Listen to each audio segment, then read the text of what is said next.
Are you a student, mentor, or parent that loves robotics? Then you're in the right place. Up-to-date info on all things robotics. This is the RoboZone Podcast with your host, Pete Ekman.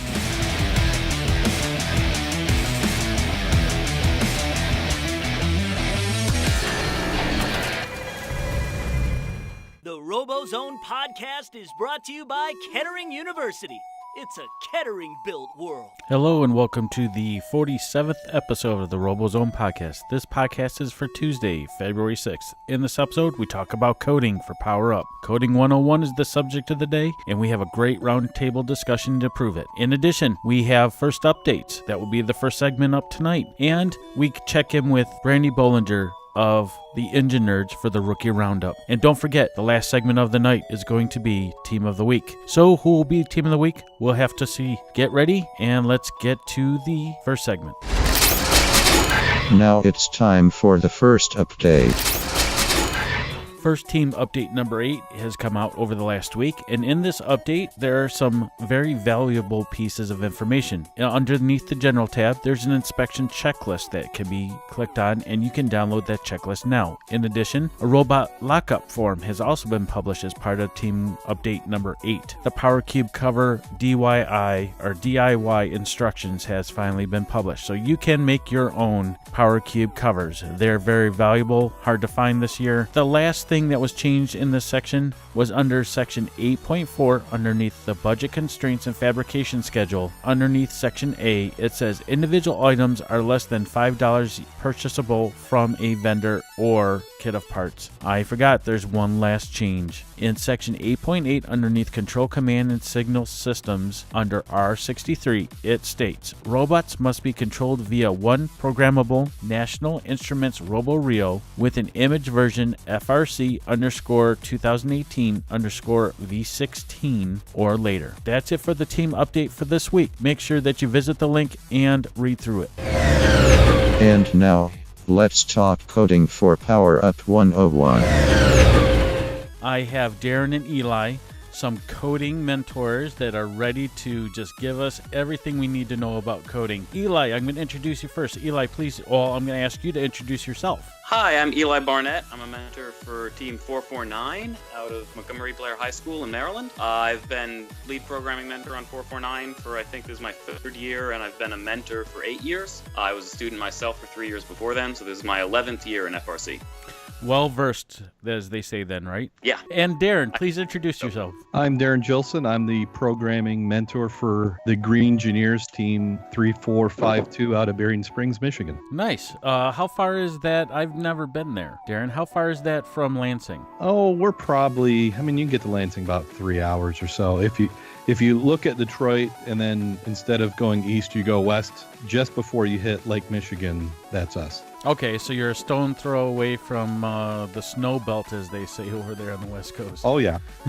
Oh, yeah. So you've been having a lot of fun this summer, or this winter. Oh, yeah. Yeah, every year we get that wonderful lake effect. So I wanted to discuss coding tonight, and I put a nice blurb out there out on Chief Delphi. Everyone loves Chief Delphi. If you're in first, you've been on Chief Delphi. And these two young men graciously gave us their time tonight in the midst, or we're halfway past the build season, to give us some time tonight on a Monday night to talk about coding. So I greatly thank you guys for coming on board. Eli, tell us a little bit about the coding background you have and how your team goes about the coding. So that's a really good question. So I'm actually myself not a coder by training. I have a degree in math, but I've picked it up out of necessity and sort of became the programming mentor out of necessity. And that sort of that experience, I think, has shaped the way that I approach mentoring coding, and also shapes it has been very useful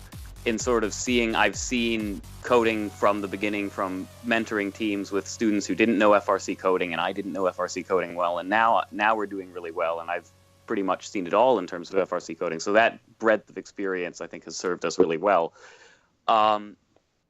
The way we approach coding on 449, and this is something I stress a lot. I try to stress on Chief Delphi when I post. I try and stress there's an FRC Discord, and when I'm chatting with teams in the FRC Discord, I stress this, is that a lot of teams get stuck in the FRC coding in sort of the cycle of we have to get the robot working. And when you're stuck at the level of writing code to get the robot working, it's very hard to build towards any sort of advanced functionality. And so what we really stress is reusable code, and that's what I'm all about. It's building code in such a way that you're not writing your code from scratch every year. And once you can make the jump to that, it really frees you up to start doing so much more with your coding than you could do otherwise. Now, Darrin, does your team approach coding the same way, or do you guys have a different approach aside of 449? I think we approach it a similar way. As far as anytime you can reuse code or even better borrow code, I'm always for that. The thing is having something that's maintainable that they can extend, and First has a few different ways of doing that. So, Eli, what do you guys program? What do you guys use? Java? Do you use?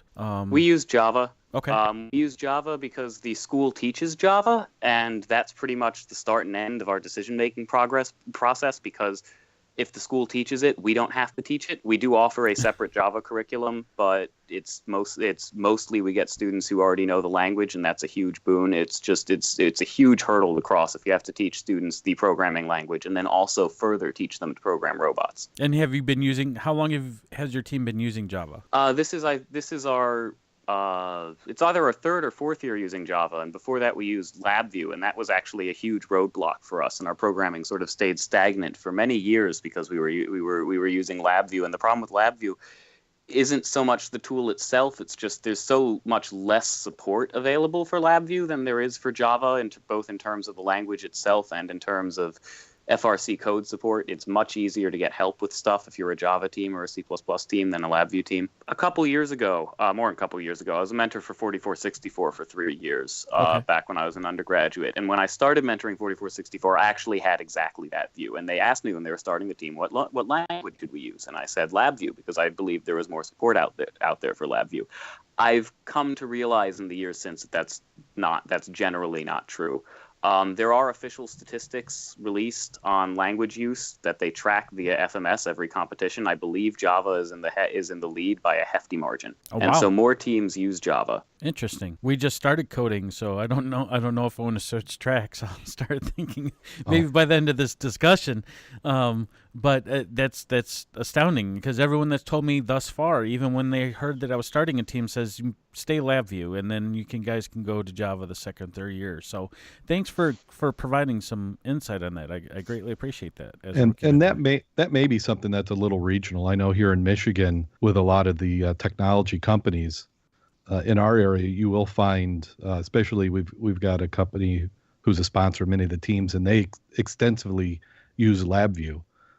I've been the programming mentor for 3 years. When I came on, the programmer who had been previously had graduated out, so I started with a freshman student with an interest in programming. And since the team had always been using LabVIEW, we did LabVIEW for that first year. And what we did is heavily leaned on other teams in the area. We had the Robotarians and the Lanceabots were some good at mentoring us and helping us get up to speed with LabVIEW. And I don't think it's necessarily a bad option for a rookie team. But after the first year, I have a programming background, and LabVIEW was not what my experience was. So not only was I trying to help mentor the students, but I had to learn a tool I wasn't familiar with. So after that first year, we jumped, and we were considering JavaScript and C++. And we also have a good relationship with Strikeforce, and they were using C++, so that's what we chose. But I echo what Eli had said, is you really want to look and see what your school has and what they're teaching, and whatever they're teaching, if that's an option, that's what you want to go with, because then you're not trying to train them up. If all things are equal, like if I had to choose between Java and C++, I think Java's, again, has got a much larger base. We chose the C++, again, because of we had teams that could assist us, and then we were getting almost a little bit too technical and thought that we'd have a little bit more reliability with C++. Darrin, that's great information. Can you give us a little more information on how your team, the current language that you guys chose? This is our second season. So last year was a big learning curve. It's a huge jump to go from LabVIEW to anything else. So it took us a little bit. Luckily, I had a good programming lead who really wanted to dig into it and do the programming and was willing to stay with it and help debug. My philosophy is you won't find any of my code on the robots. It's really up to the students to program. So I challenge them, and the thing with programming, I think you really have to program to become a programmer. It's you've got to develop those techniques of trying something out, doing little tiny iterations, breaking something, going back. So it's just test, iterate, test, iterate, test, iterate. Yeah, a lot of it, and then make sure you're doing some sort of version control, which we found to be a challenge with LabVIEW. It was hard. We were at State our first year. Something had happened, and the programmer literally had to rewrite the whole code from scratch because he lost it. And with good version control using GitHub or for Java or C++, it's a lot easier to go back and recover from an event like that. Well, not only that, but they give us licenses for free. So how can you not use something they give you for free? I think you can give 5 free licenses for GitHub this year. At least I claimed 5 for my team. So I wanted to have a repository. Yeah, and you can use that. And then even though we get those for free, we release all our code. So it's anybody who wants to go to the Blue Alliance and click on the GitHub link, you can see what our code is. Eli, does your team share their code? Yes, our team shares all of our code, even code we develop in build season. All of it is on public repos the entire time. If you search for Team 449 GitHub or FRC 449 GitHub, it will show up. Our code, we hope it's instructional. It's a bit idiosyncratic, and we've been planning on refining. We have a big framework that we've developed over the past 2 years, and we've been planning on refining it for a more public release so that teams could use it a bit more directly.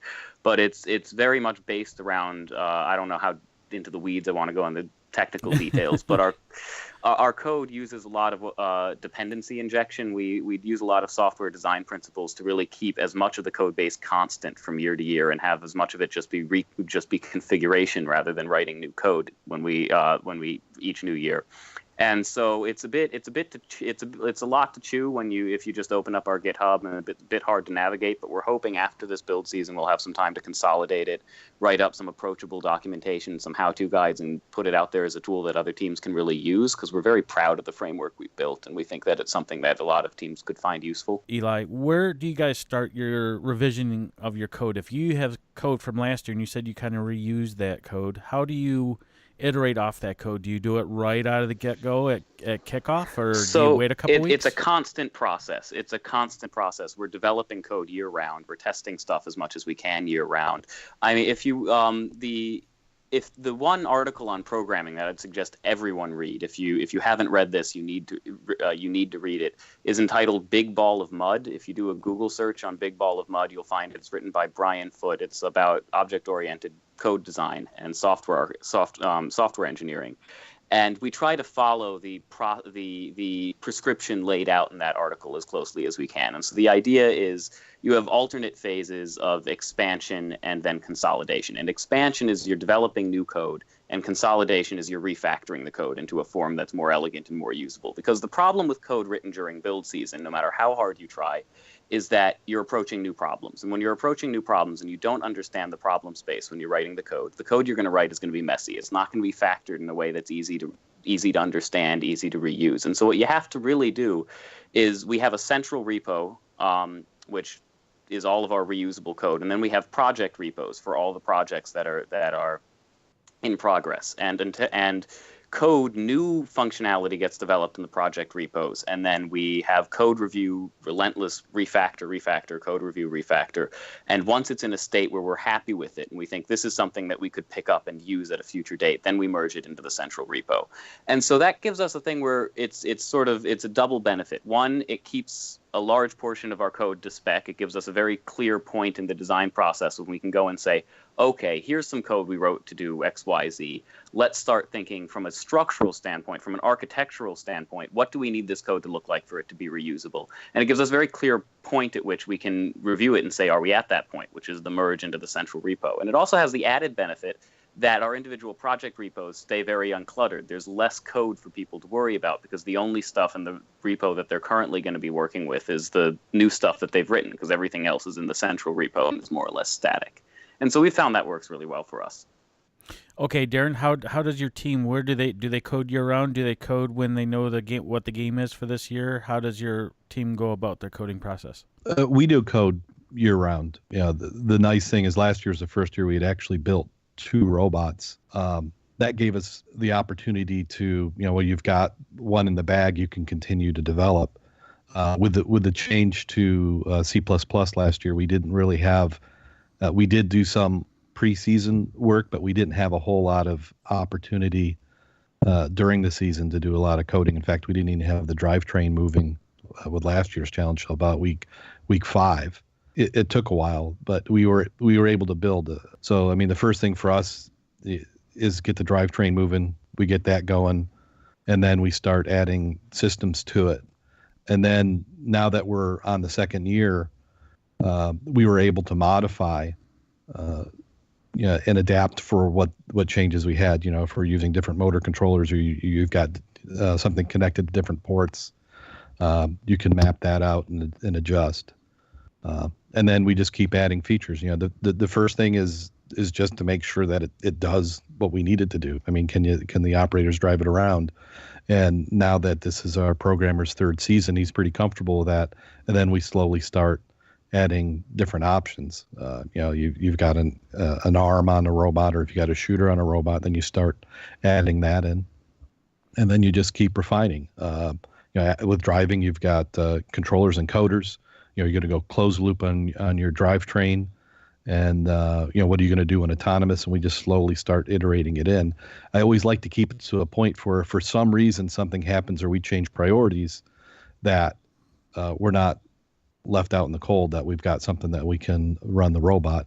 And our team is small. I mean, many years we've got less than 7 students. Last year was a big year. We had 9. Our success in the previous season, we had 30 come out. So this year, not only are we dealing with code, but then we've also got a big inrush of students and trying to help them find spots in the team and develop and train the ones that have interest in programming. So one benefit we had with a small team, and we didn't realize it till now, is that with 1 or 2 programmers, it's really easy to keep everybody busy and on tasks. When you start getting more programmers in there, then you have to have some of the structure that Eli has. And Eli, how many kids do you have on your team? So the Blair Robot Project's a pretty big team. On the programming team, we probably have about 7-8 active people now. There's one programmer who last year we basically only had 2 programmers, and one of them is no longer here. And so there's one programmer who through the last 2 years has been doing the bulk of the work. But we're getting to the point where that's starting to distribute out among the new programmers we got. We have a bunch of new rookie programmers this year, and what we've done is intentionally, even though we only really had a very small programming core the past year, as we were really doing most of the bulk of the work and getting the framework to the point where it is now, we were designing it very much in mind with very much thinking about how do we make it so that multiple people can work on this fruitfully. And a big part of that, and this is just a big part of software architecture in general, is as much as possible trying to decouple sort of high-level code from low-level code. And if you're a Java team or a C++ team, you probably know that WhippyLib offers this command-based, offers several robot paradigms, and one of these paradigms is the command-based paradigm.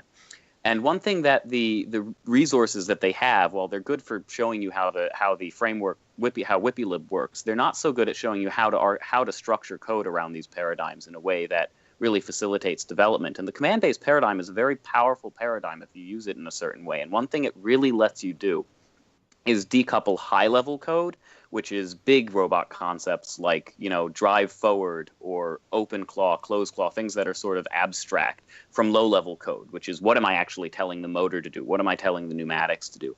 And if you really focus on thinking about how the high-level code interfaces with the low-level code and really thinking what interfaces do I need here? How can I loosely couple these things so that someone can work on the high level and someone else can work on the low level, and all they need to know is what interface they're programming to. And once they know that, they can go off in their own direction and not have to know how the other bit of the code works. If you can start structuring your code around that, it makes it so much easier for multiple people to develop on it. And that's really, I think, one thing where the FRC programming resources sort of fall short is they don't tell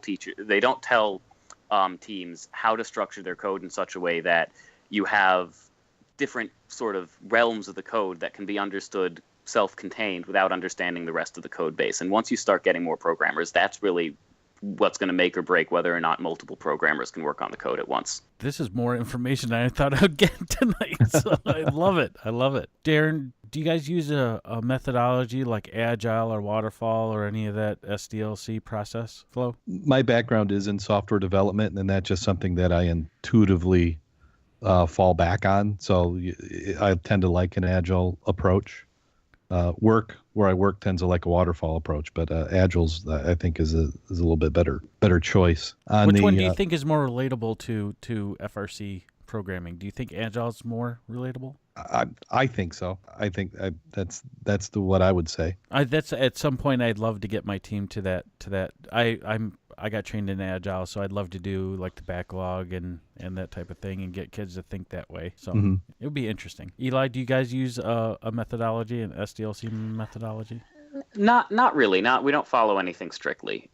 We generally try to structure the way we approach problems where you get core functionality working first and then you branch out, but it's mostly driven by, in build season everything's a mess, and in build season everything's always going to be a mess, and the struggle is to just keep as much pattern to the chaos as you can. And then after build season, so this is where the alternating phases of expansion and consolidation really come in. You admit that there's going to be some amount of messiness introduced during the expansionary phase, and definitely build season is an expansionary phase, with the knowledge that you will later spend twice as much time as you spent writing the code, refactoring the code. And one of the hard things we've found is, you have to explain to the rest of the team, during off-season events, why did all the code that was working before break? Well, it all broke because we needed to restructure it so that we'd be able to use it again. And that's sort of a fundamentally alien concept to a lot of engineers, because a lot of people have this feeling of if it ain't broke, don't fix it. And that's something which fundamentally can't, if you want to really build towards complicated software goals, that doesn't work. All code is bad. Some code is less bad than other code. And it's a gradual process of, even if the code's working, it can always be made better structured. It can always be made clearer. It can always be made more flexible. And it's really a question of constantly looking at your code and saying, if I were to use this a year from now, how would I want this to be different? Darrin, when you guys code, you have to use a control scheme, right? So what does your team use for a control scheme? Do you guys use Xbox controllers or use Tank Drive? How are you guys setting up this year? We're using Xbox controllers. The team's been using that for a long time, and we find out that from an operator standpoint, a lot of the drive team members, they're all video game players, and they know every inch of that controller. So it just takes that out of the equation. We keep talking about maybe we would have some sort of custom-made control or button board, but to this point, we haven't done it, because I think the reality is we'd make the button board, and then the drivers would be asking us to add some sort of key combination onto the controller to do it anyway. And then we'll go back to the 80s where we did control delete. Yeah. left, right, BA start. Yeah, that's how old I am. I remember those. But do you use Arcade Drive? Or are you a Tank Drive bot? We use it's a modified Arcade Drive that one of our drivers who's since left the team, aged out, where it's Arcade Drive, but they like to use the shoulder buttons to help turn right or left, and they get real good performance. This year and last year we're using a West Coast drive approach, and they got a lot of control with that method. And Eli, what's your control scheme? What are you guys using to control your robot this year? We're using Xbox controllers as well. I'm a huge advocate of Xbox controllers. In particular, I strongly suggest finding a model with low deadband, because one of the most frustrating things about a lot of Xbox controllers and a lot of gamepads in general is that the deadband on the joystick can be really big, and that can really kill your maneuverability. We use this particular Xbox controller. I think it's a Thrustmaster Xbox controller. You can find it on Amazon. It's fabulous. The joysticks have no deadband, so we love it. One thing we do, though, in terms of control layout, we do something similar. We do a split arcade drive. I strongly suggest that you never put turning and forward back on the same stick in any drive layout ever. I've seen teams do that. We've done it in the past. It's one of, in my opinion, the most surefire ways to making your robot undrivable. So we actually do the opposite of what they do. We have turning on a joystick and front back on the trigger buttons. It's the same concept basically. So it's a split arcade, and that's apparently how a particular video game, Rocket League, controls. I have yet to play Rocket League, but that apparently come on, you got to play from Rocket League. We got to play together. That's a good game right there. So that's what we use. And one thing we do though, and I think that, again, the first programming materials don't really tell teams to do this, but in terms of code reusability and controls, it's very important, is we add an extra layer of abstraction between our control scheme and our drive control and our drive code, because there's a lot of the examples that you'll see in the Java and C++ screen steps have you looking at the joystick objects directly from your drive code. And that makes it really hard to reuse your drive code if you ever want to change your control scheme. So one thing we do is we have an extra layer of abstraction in there where there's a separate bit of code which looks at the joysticks and spits out generalized machine commands. Like, so for a differential drive, you have the left and right. And whether or not you're using arcade or tank, you can distill the joystick inputs into a left command and a right command. And so we have a separate layer of abstraction that does that. And so we can actually change our joystick layout purely by changing a configuration file without changing any of our code. And that is extremely useful. And I suggest teams look at doing that. It's not actually that much extra coding. It's just writing a couple of classes behind an interface, but it will greatly enable you to reuse drive code, where otherwise you might have to rewrite the whole thing if you were directly looking at your control inputs from the code that's doing the actual logic of the drive. You have an operator and a driver, right? So the driver drives the bot, the operator operates the bot. You use two separate controllers, right? One has all the buttons and one has the drive.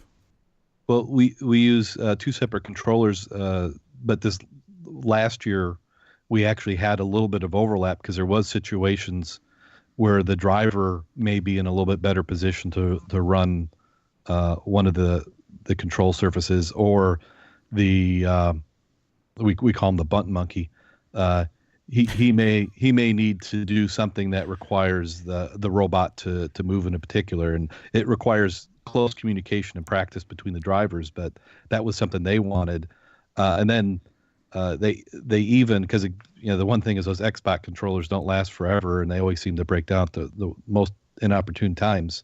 They even came up with a way of that if one controller died, they could hold a particular button combination down and take control with the other one, so they could do everything on one controller. Oh, so nice backup scheme. And I'm assuming that you guys are both talking about Xbox One controllers and not Xbox 360 controllers, right? Yeah, they're the same basic overall layout. As I said, the one we buy is a third-party controller, so I think it technically could work for either. A corded controller as well, right? No. Yes, a corded controller. Split Arcade, when we originally programmed our chassis, it was out of a workshop right after kickoff. It was the day after kickoff. It was put on my 2337, the EngiNerdz out of Grand Blanc. And when we rolled in there, we had everything. We had the whole kit of parts. When we rolled out of there, we had a rolling chassis that was programmed already. So those kids at that time, that was an arcade drive, right? It's just the left thumbstick. But I like both of the approaches that you guys have. It's amazing how many different ways that you can run a team, from a control scheme to a coding to, it's kind of pick your own flavor or do whatever you want. But as long as you guys using the right methodology and the right approach and being able to reuse the code, I think that would benefit us in the future. So thank you for giving some of that information to me. The last question I have for you guys, and I'll let you guys go for the night, and we'll start with you, Darrin. Give me 3 things that a rookie team that you think a rookie team should do right now that would benefit them. This is week 5, or we're going into week 5 of a 6-week build season. If they haven't coded anything at this point, what is the best approach to do? If you're at this point and you haven't coded anything, then that's going to be pretty scary. But I can understand how that could happen with not having any experience. The first thing is just make sure that you've downloaded all the software to your laptop, that you've got LabVIEW on there, and that you're all the stuff that's required, because you're going to need to, if you've got, I'm assuming if you're a rookie team, you got a brand new Robo Rio, you need to image that, you need to flash that, you need to get your motor controllers if you're using CAN Talons, which might be a little advanced for a rookie team. You need to get those their firmware all updated. So you really need to dig into that and get that prepared. Assuming now the nice thing about you doing that, having that working drive base right away, is that all those things had to be done. So you've got that out of there. So beyond that, by this time, you really want to be moving towards getting your drive base moving. So you want to have that so that you've got something controllable, and you should also be thinking about what's your autonomous. And for a lot of what you want to do with autonomous, you need to have your programmers working with your build team. So your programmers really need to understand what the build team is doing and getting that input. If you've got to have encoders to measure something, or if you need limit switches, those are things that are hard to add after the build team is finished with the robot. It needs to be in that design process. So at this point in time, you got to be checking with your builders and make sure it's coordinated. And also assuming that your wiring is knowing where everything is going. Because if you don't know where a motor's plugged into which controller and which port of the board, that can be frustrating for rookie programmers to trace that down, because everything's got a connector. It doesn't work. And do you agree, Eli, or give us the 3 things that a rookie team should be doing right now? Yeah, 110% agree that the first thing, most important thing, fundamental thing is make sure all your software is up to date, your robot, all your hardware is flashed, you've got all the firmware. If you don't have a laptop with every set that can deploy code onto the robot and everything's working on 2018 WhippyLib, if all of that isn't working, that's fundamentally the thing you have to do before competition, because that takes hours and hours and hours. The LabVIEW installers are really slow. You will have problems flashing the Rio. Like, there's just, it will take a long time. And so that's fundamentally that you have to get that done before competition.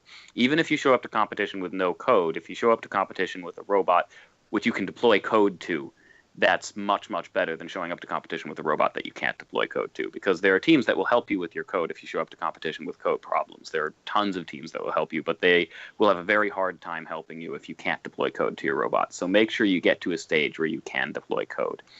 After that, really, I'd say if you're a Java team or if you're a C++ team, focus on getting something that can drive, and really look at WhippyLib and read the WhippyLib source code. There's an astounding amount of stuff that you can do that you don't have to really write your own code for. The new robot drive classes this year, they're either differential drive or mechanism drive. They're already programmed for you. They're very easy classes to use. They're very well programmed. I think WhippyLib is in a very good state right now. All that stuff is extremely good resources, and you can really make a robot that can do quite a lot without having to write very much code. And it's just a matter of familiarizing yourself with the stuff that's already available to you. So before you run away trying to write your own state machine to run your robot, which is something that I've seen teams do, look at what's available to you and see what you can do with the tools that you've been given, because it's a very large amount. All good amount of information that I need to listen to this again. And it's going to be amazing. Are you guys looking forward to the game this year, Darrin? Oh yeah, we're looking forward to it. We think we're going to see just the scoring. There's going to be a lot of strategy this year. There's a lot of elements that rookie teams all the way to veteran teams can all contribute. So I think it's just going to be a blast. How about you, Eli? Are you enjoying the game so far? Oh, I'm definitely enjoying the game so far. I'm a bit stressed about getting a robot done on time. We might have tried to do a bit much this year. We've had our capabilities increase, and maybe our goals increased a bit a bit more than the capabilities did. But I think we'll get there. I'm super excited. It's an interesting game. It's a game with a lot of stuff to do, a lot of tasks. I think the end game is going to be super exciting, especially if multiple teams show up with rung climbers. Seeing multiple robots try and climb on that rung at once is going to be real entertaining. So I'm definitely pumped for it. I'm Darrin Jillson. I'm with the GreengineerZ Team 3452 out of Berrien Springs, Michigan. You can follow us on social media. If you go to our website, it's probably the easiest way, and it will link from there. You can go to www.GreengineerZ, GreengineerZ.org. Or you can go to Blue Alliance and just type in Team 3452 in the box, and that will give you all our social media links. And Eli. I'm Eli Barnett. I'm with the Blair Robot Project, Team 449, out of Montgomery Blair High School in Silver Spring, Maryland.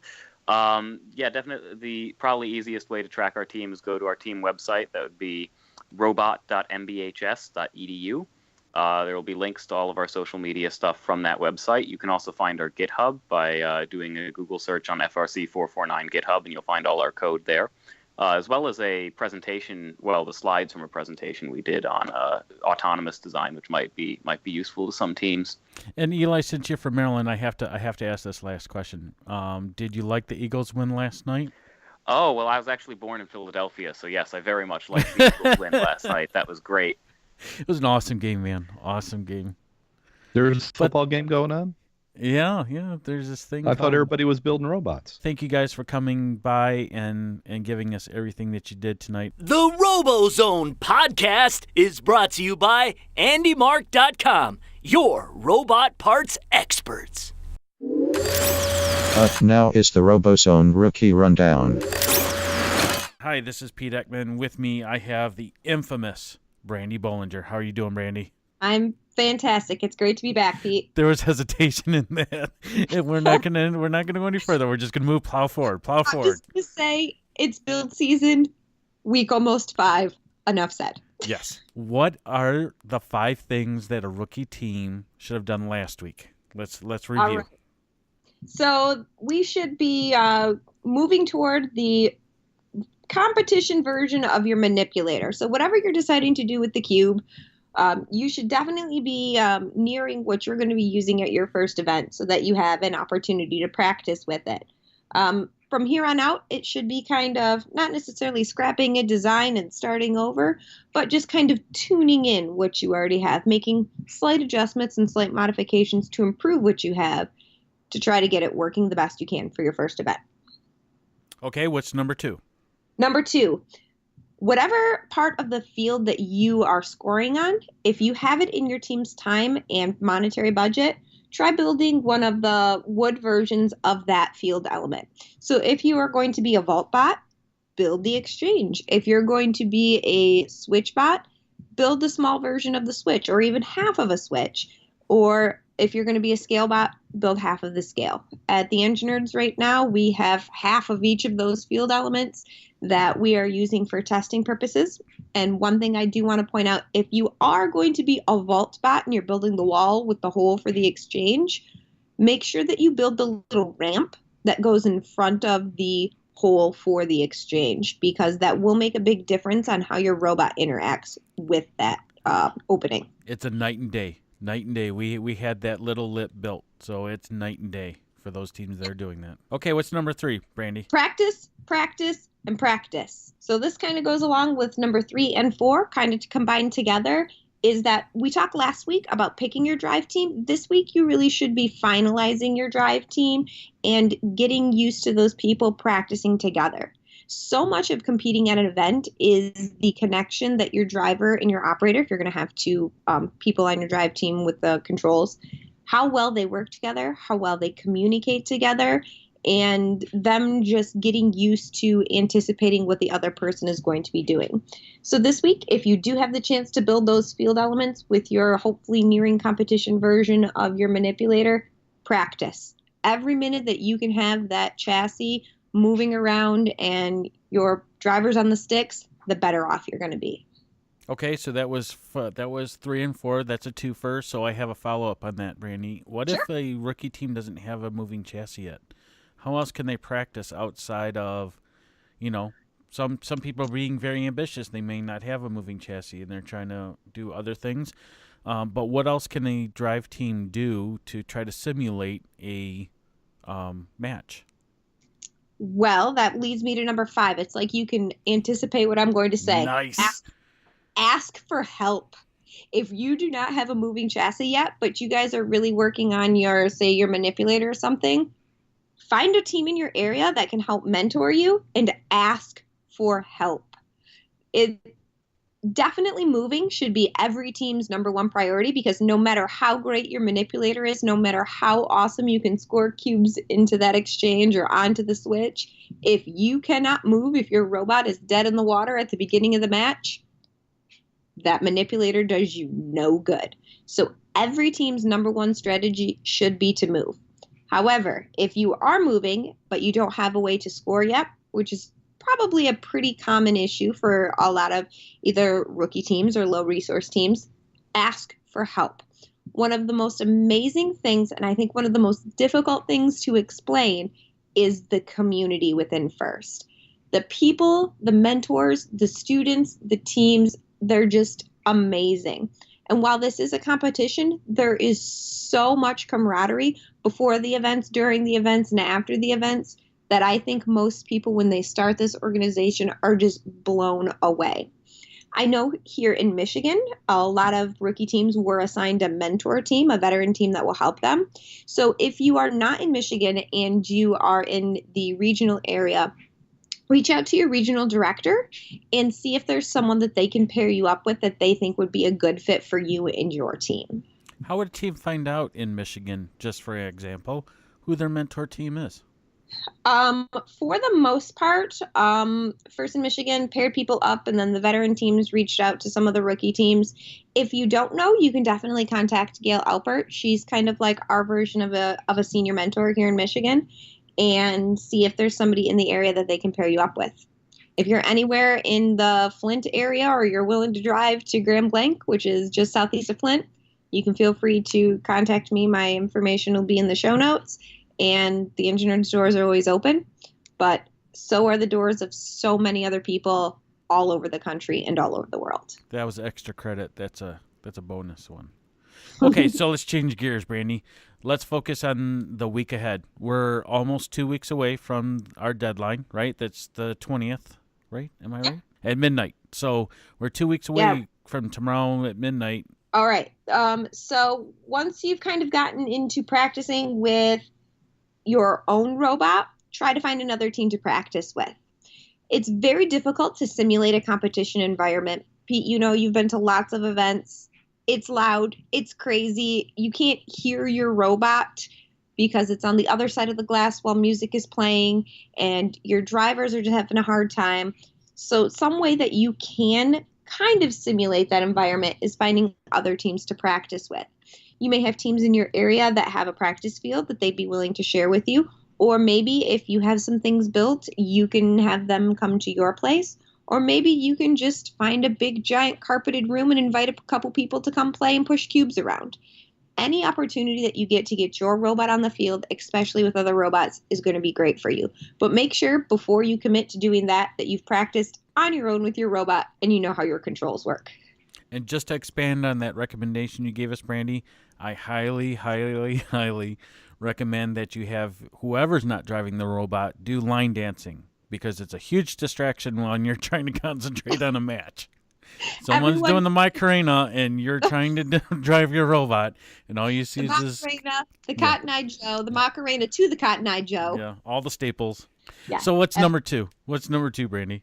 Number two is something that I think would be definitely a stretch goal for teams this week and of the upcoming next week, is to think about arranging a demo for your school board, your board of education, your faculty at your school that supported your team. This doesn't have to be a big formal thing. It can just be making sure that you guys visit a board of education meeting or send a note, an email to your principal saying, hey, at this day, at this time, we want you to just come and check out what we're doing. Maybe you are a teacher and you're teaching FIRST Robotics as a class. Invite your principal down and have your students there. This is really going to give your students on your team some encouragement, and it's also going to spread the word of FIRST within your school, and it's also going to help your administrators see what their time and their money of them being part of your education system is giving to these students. It's going to help your team be a lot more successful. And it's also going to kind of set a deadline for you guys so that you have to have something done to show these people. And you can just amaze them. Just having a rolling chassis is amazing.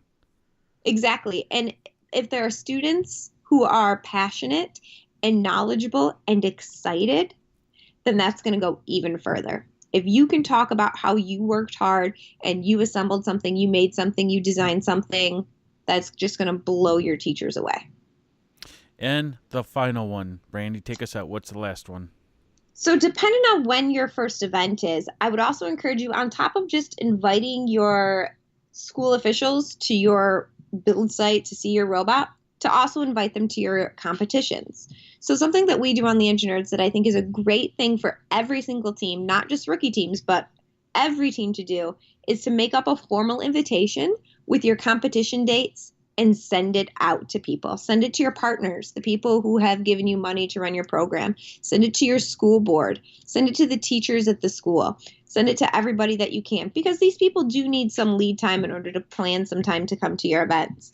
So think about doing that. Put a student on your team who's interested in marketing or maybe graphic design, something like that. With all of your district or regional events, maybe your state championship, maybe your regional championship, maybe the world championship on there, so that they can come and see how hard you guys have worked. So they're seeing your robot in action, maybe driving on some carpet in your library, and then they're seeing you in action at a competition. I have one more for you, and I wanted to do a little extra credit today because it's something that I found out recently. Can you explain bag time, Brandi? Yes. So exactly 15 days from now at 11:59 p.m., all the teams have to put their robot in a giant bag. So you're thinking, where in the world is there a giant bag large enough to put my robot in? It actually came in your kit of parts. I believe that each team gets 2. And then there was these also huge giant zip ties that were serialized in your kit of parts. So when you probably opened your kit of parts, you thought to yourself, what is this for? Is this like a tarp? It's not. It's actually a robot bag. And at 11:59 p.m., stop build time, you must cease work and start moving toward putting your robot into this bag.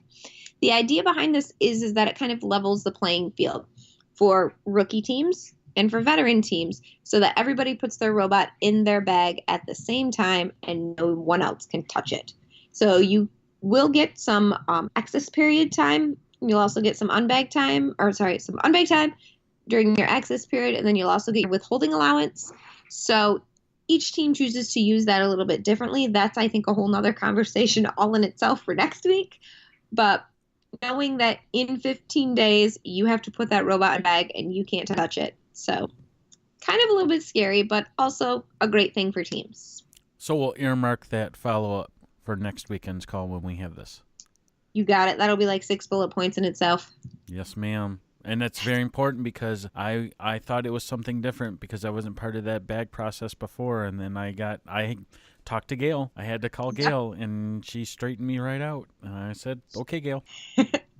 Yep, because there's a lot more involved with that about, we have some really great suggestions that we'll follow up with next week about how to bag your robots, tips for successfully bagging and unbagging your robot, and great ways for transporting your robot once it's in the bag. Well, Brandi, thanks for taking time out. It's almost 2 weeks to go. I know you're as busy as I am, and it's getting nuts. It's bananas right now. That's the best way I can describe it. I'm very excited to see how this game plays out. So we'll talk to you next week, Brandi. Thank you for stopping by. You're very welcome. Up next is the RoboZone Team of the Week. This week's Team of the Week is no other than Team 27, Team Rush, out of Clarkston, Michigan. Team 27 helps teams year-around. If you don't know who Kyle Hughes is, you will. Just look up her name, look up Team Rush, and if you have any questions, if you have any concerns, if you need help, reach out to them. Kyle and her squad will help you no matter how busy they are. For this week, Team of the Week is Team Rush. Congratulations. And with that ends another episode of the RoboZone Podcast. Please follow us on our social media.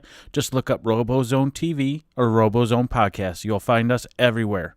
Thank you for listening. Please don't forget to subscribe and provide us some feedback on SoundCloud, iTunes, and Google Music. Thank you for listening. We'll see you next week. The RoboZone Podcast is brought to you by Kettering University. It's a Kettering-built world.